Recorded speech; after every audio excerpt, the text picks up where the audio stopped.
एक सुंदर गांव में एक बुद्धिमान नारी रहती थी। उसका नाम था लीला। वह गांव की सभी समस्याओं का समाधान निकालती थी और लोगों की मदद करती थी। गांव के लोग उसे बहुत सम्मान देते थे। एक दिन गांव में एक प्रसिद्ध ऋषि आए। उनका नाम था आनंद। ऋषि ने गांव में शांति और प्रसन्नता देखकर लीला की प्रशंसा की। उन्होंने कहा, हे लीला, तुमने इस गांव को बहुत खुशहाल बनाया है।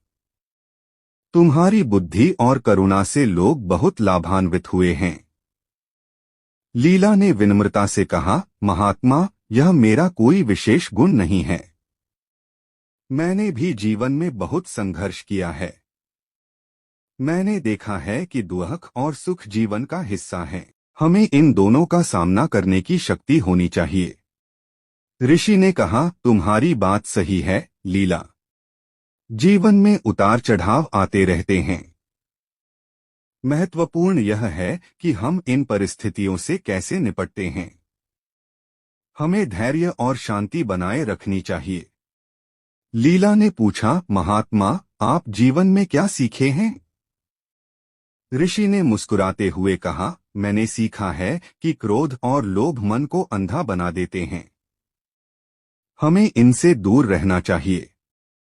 हमें दूसरों की मदद करनी चाहिए और हमेशा सत्य का मार्ग अपनाना चाहिए। लीला ने कहा, महात्मा, आपकी बातें बहुत सार्थक हैं। मैं इन बातों को हमेशा याद रखूंगी। ऋषि ने कहा, लीला, याद रखो, ज्ञान केवल किताबों में नहीं मिलता है। यह जीवन के अनुभवों से भी सीखा जा सकता है। हर व्यक्ति के पास कुछ न कुछ। विक्रम एक प्रतिभाशाली युवक था। पढ़ाई में अव्वल, खेलों में दक्ष और कला में रुचि रखने वाला। लेकिन जीवन ने उसके साथ एक ऐसा खेल खेला कि वह धीरे धीरे खुद को ही भूलने लगा। सब कुछ एक दिन में ही बदल गया। एक सड़क दुर्घटना ने उसके माता पिता को छीन लिया। अकेलापन उसे घेरने लगा। घर जो कभी खुशियों का घर था, अब एक खालीपन सा लगने लगा। दोस्तों के साथ खेलने का मन नहीं करता था। पढ़ाई में मन नहीं लगता था। दुनिया से कटने लगा। दिन भर अपने कमरे में बंद रहता। खिड़की से बाहर झांकता, लेकिन दुनिया धुंधली सी दिखती। लोग आते जाते, हंसते खेलते, लेकिन उसके लिए सब कुछ बेजान सा लगता। खाने पीने में भी रुचि नहीं रही। शरीर दुर्बल होता जा रहा था। एक दिन उसके पड़ोसी ने उसे देखा। उनकी चिंता बढ़ गई। उन्होंने समझाया, विक्रम, इस तरह से जीवन व्यर्थ नहीं जाएगा। तुम्हारे माता पिता भी यही चाहते होंगे कि तुम खुश रहो। विक्रम ने सिर झुका लिया।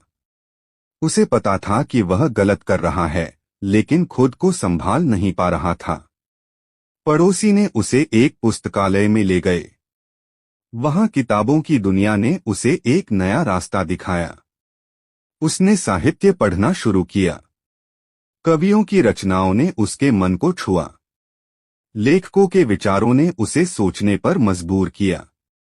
धीरे धीरे उसे जीवन का एक नया अर्थ दिखने लगा।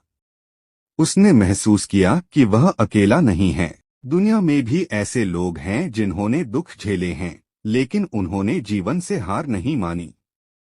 उन्होंने अपने दुखों को अपनी ताकत बनाया। उसने खुद को साहित्य की दुनिया में खो दिया। लिखना शुरू किया। अपने दुखों को शब्दों में ढालने लगा। धीरे धीरे उसके अंदर एक नई ऊर्जा का संचार हुआ। उसने सोचा, मेरे माता पिता चाहते होंगे कि मैं कुछ करूं। मैं अपने जीवन को सार्थक बनाऊं। उसने एक साहित्यिक संस्था बनाई। युवाओं को लेखन के लिए प्रोत्साहित किया। उनकी प्रतिभा को निखारा। धीरे धीरे वह फिर से उसी विक्रम बन गया जो कभी हुआ करता था। खुश, संतुष्ट और जीवन से जुड़ा हुआ। उसने महसूस किया कि दुख ने उसे तोड़ा नहीं, बल्कि मजबूत बनाया। एक युवक सबको धोखा देने लगा, पत्नी समझाती है। एक कहानी जो हर किसी